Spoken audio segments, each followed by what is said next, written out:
প্রথমেই আমি মাপ চেয়ে নেব। আমি সব মেয়েদের জন্য বলছি না, আর সব মেয়েরা কিন্তু সমান হয় না।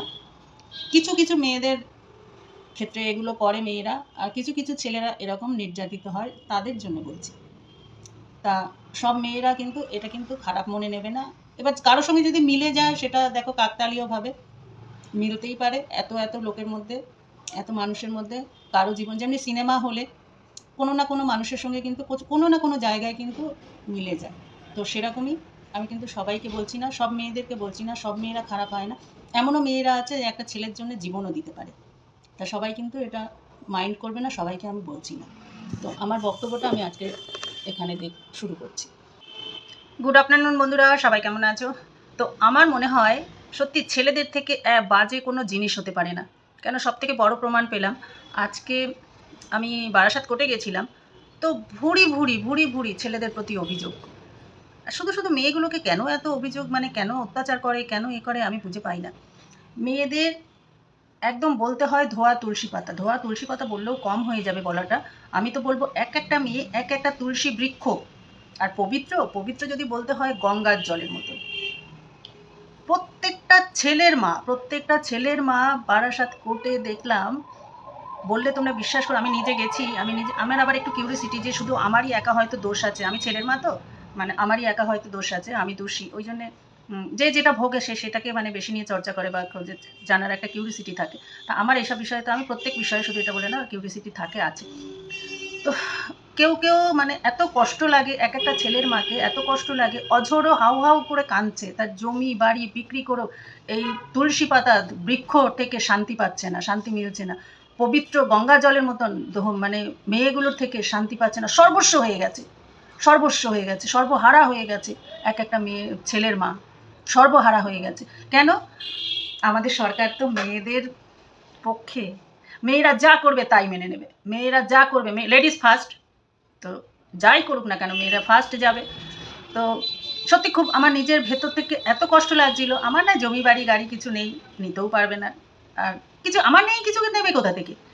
আর এগুলো টোপ মারে, যাদের যেমন আছে না তাদের সেই বুঝে দেখে টোপ মারে।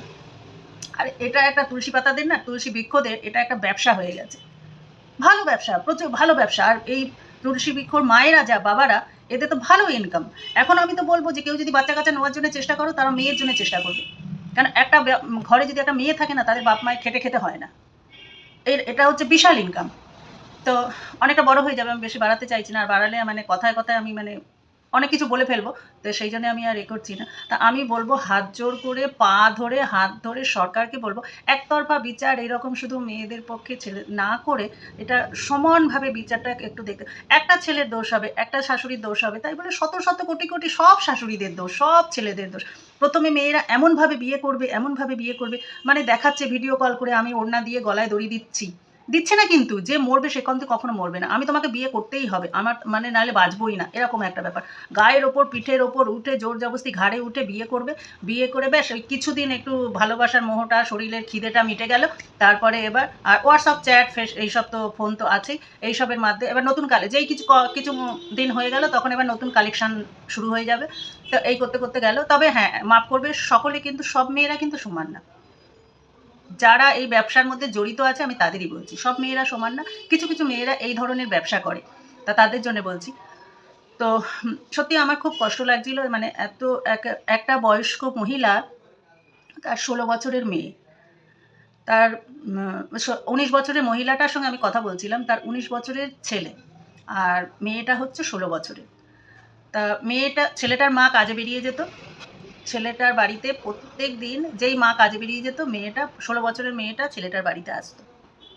ছেলেটা এবার দুজন একটা যদি সম্পর্ক বা যদি ভালো লাগা ভালোবাসা যাই হোক কিছু একটা ছিল বলে সেই জন্য মেয়েটাও কিন্তু তার বাড়িতে আসতো।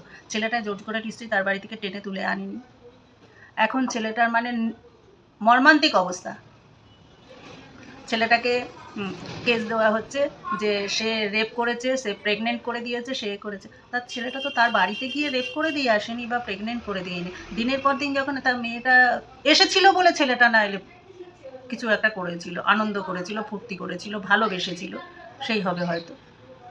তো মেয়েটা এসেছিল বলে তো সেই দোষটা কিন্তু সরকার দেখে না কখনো। সরকার দেখছে প্রেগনেন্ট করে দিয়েছে, সেটা ছেলেটার দোষ হয়েছে। আর প্রেগনেন্টটা সরকার তো এটা দেখা দরকার, প্রেগনেন্টটা কি করে উড়ে উড়ে গিয়ে ছেলেটা গিয়ে করে এসেছিল, না মেয়েটা নিজে এসেছিল তার বাড়িতে। মেয়েটার সম্মতি না থাকলে কি করে ছেলেটাকে প্রেগনেন্ট করলো, মেয়েটাকে কি করে প্রেগনেন্ট করলো? মেয়েটার সম্মতি ছিল বলে। তা এখন 5 লাখ টাকা দিতে হবে, তার জমি দিতে হবে, আবার বাচ্চা নষ্টও করে দিয়েছে, সে আরও কালেকশানে বেরিয়েছে এখন। এবার আবার কিছুদিন এরকম কালেকশানে বেরোবে, আবার আর একটা মুরগিকে এরকম ছেলের সর্বনাশ করবে, তারপরে আবার মানে এইরকম চলতেই থাকবে। তারপরে 5টা এরকম করতে করতে ইনকাম কিছু করে নেবে, তারপরে এবার কারোর গলায় ঝুলে নেবে, তখন সতী সাবিত্রী হয়ে যাবে।